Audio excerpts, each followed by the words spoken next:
शेवटी एवढंच सांगतो, मी पुन्हा येईन, मी पुन्हा येईन याच निर्धारानं, याच भूमिकेत, याच ठिकाणी नव महाराष्ट्राच्या निर्मितीसाठी।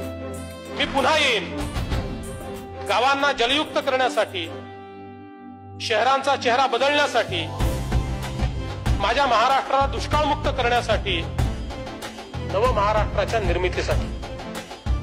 मी पुन्हा येईन माझ्या युवा मित्रांना अधिक सक्षम बनवण्यासाठी, माझ्या बळीराजाचे हात बळकट करण्यासाठी, नव महाराष्ट्राच्या निर्मितीसाठी।